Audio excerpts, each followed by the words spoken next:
15 års lovløshed må bringes til ophør, siger forsvarsministeren. Nu vil regeringen have en endelig afgørelse af Christianias fremtid. I hjertet af København ligger Christiania, et alternativt samfund, der har overlevet i mere end 50 år. Mine forældre flyttede derfra samme dag, som jeg blev født. Da jeg var lille, fortalte de historier fra deres tidligere liv.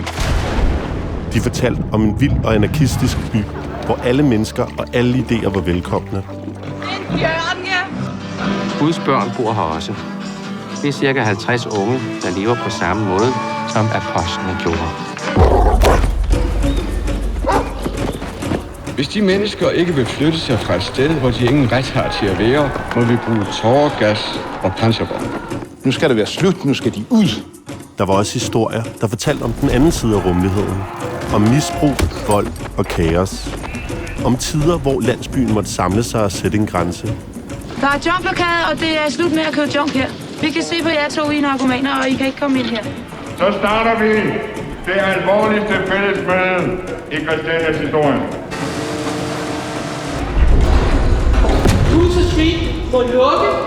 Christianias eksistens er en trussel, fordi Christiania sætter spørgsmålstegn ved vores velfærdssamfund.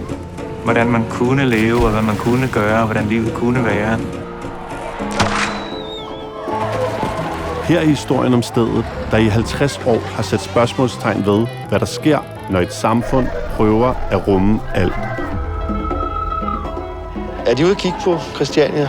Ja. Ja, vi har talt meget om, vi vil have ud. Men man skulle nok have været her om sommeren, for så er jo alle tider simpelthen.